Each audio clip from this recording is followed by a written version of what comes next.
Hello everyone, welcome to fact experiment. देखिए 28 जनवरी एक बहुत ही बड़ी शॉकिंग न्यूज आया इंडिया श्रीलंकन मेरीटाइम बाउंड्री से। 13 फिशरमैन जो इंडियन फिशरमैन था वो श्रीलंका का मेरीटाइम बाउंड्री पर एंटर कर गया था।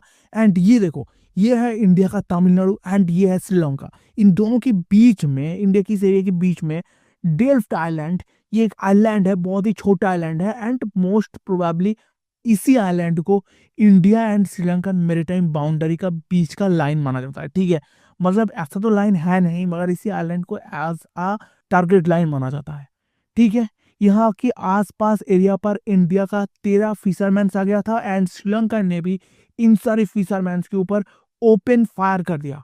ठीक है, 13 फिशरमैन था, उसके अंदर 5 इंजर्ड हो गया एंड 2 का कंडीशन बहुत बुरा है। अभी देखिए, इंडिया श्रीलंका का बीच का जो इसी एरिया का मेरीटाइम कन्फ्लिक्ट है, मेरीटाइम बाउंड्री को लेकर जो कन्फ्लिक्ट है, ये बहुत पुराना है। ठीक है, ऐसा नहीं है अभी अभी नया स्टार्ट हुआ है, ऐसा कुछ नहीं है। मगर बात यहाँ पर यह है, जो घटना क्या घटे है उसके बारे में डायरेक्ट इमेज नहीं मिल रहा है। ठीक है, मतलब देखो, श्रीलंकन ऑफिशियल ने यहाँ पर कह दिया है इंडियन फिशरमैन इसी एरिया पर एंटर कर गया था, मतलब जो श्रीलंका का मेरीटाइम बाउंड्री है उसके अंदर एंटर कर गया था। एंड उसकी बात उन लोगों ने श्रीलंका नेवी के ऊपर ओपन फायर किया। मतलब ये कहा जा रहा है श्रीलंका नेवी से, इंडियन फिशरमैन उसके अंदर, उसी बॉर्डर के अंदर जाके श्रीलंका का नेवी के ऊपर फायर किया है वेपन से। एंड उसकी बाद श्रीलंका नेवी उस फिशरमैन का शिप को कैप्चर किया। एंड उसकी बात कैप्चर करने के टाइम जब उन लोगों ने वेपन को कैप्चर करने का कोशिश किया, मतलब वेपन को छुड़ाने का कोशिश किया उन लोगों के हाथ से, तब फायरिंग में 5 लोग इंजर्ड हो गया।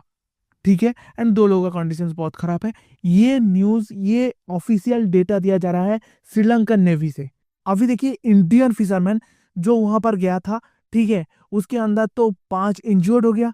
ठीक है, एंड जो बाकी 8 फिशरमैन यहाँ पर ठीक ठाक वापस आए, उन लोग कह रहा है जो उन लोगों ने गलती से इस डेल्फ्ट आइलैंड के आसपास चले गए थे एंड उसकी बात श्रीलंकन नेवी ने ओपन फायर करना स्टार्ट कर दिया।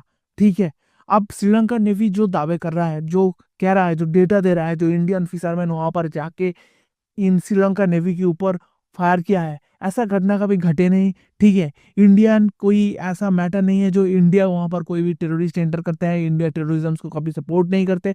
तो इस घटना का प्रोबेबिलिटी बहुत कम है।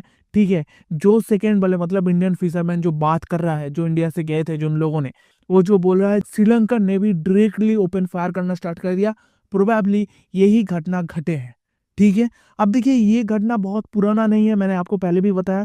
2025 के जनवरी में ही 60 इंडियन को कैप्चर किया गया था यहाँ पर फिशिंग करने के लिए। ठीक है, अभी आपके मन में एक सवाल आएगा, जो इतने सारे इंडियन फिशरमैन, मतलब 60 के आसपास 2025 की जनवरी में श्रीलंका नेवी ने कैप्चर किया, इतना बड़े नंबर में क्यों?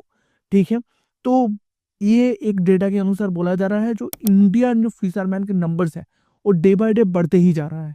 ठीक है, एंड फॉर दैट शायद जो कैप्चर्ड होते हुए इंडियन फिशरमैन का नंबर वो भी बहुत ज़्यादा बढ़ते जा रहा है। एंड जो बिगिनर्स है वो शायद नहीं जानते कितना मेरीटाइम बाउंड्री है, कितना बाउंड्री तक जाना है, कितना तक नहीं जाना है, ये नहीं जानते हैं। तो जिसकी वजह से ऐसा बहुत सारी घटना घटता है इस एरिया पर।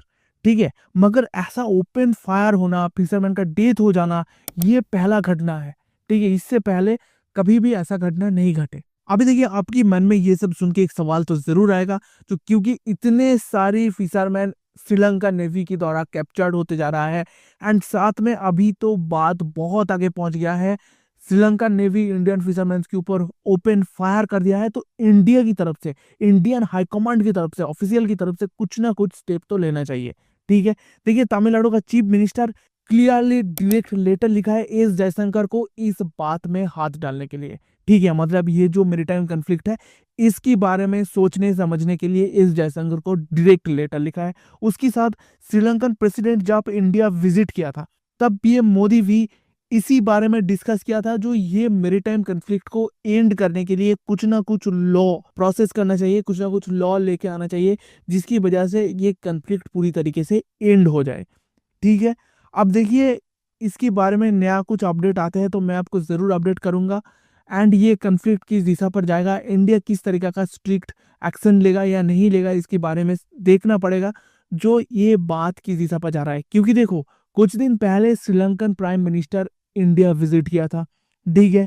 एंड श्रीलंका अभी के टाइम पे जानता है जो इंडिया श्रीलंका के लिए कितना ज़्यादा इंपॉर्टेंट है। एंड सबसे बड़े बात, श्रीलंका प्राइम मिनिस्टर इलेक्शन की बात पहले ही इंडिया विजिट किया था एंड इंडिया में न्यू दिल्ली में आके उसने ये बोल के गया था जो श्रीलंका का कोई भी लैंड एंटी इंडिया एक्टिविटी के लिए यूज हो ही नहीं सकते, ठीक है, वो लोग यूज नहीं करेंगे। तो इतना बड़ा वादे करने की बात अगर ऐसा कन्फ्लिक्ट चलता है तो बहुत सोचने समझने की बात है। अब देखना ये है जो Indian high commands, Indian officials किस टाइप का एक्शन लेते हैं यहाँ पर।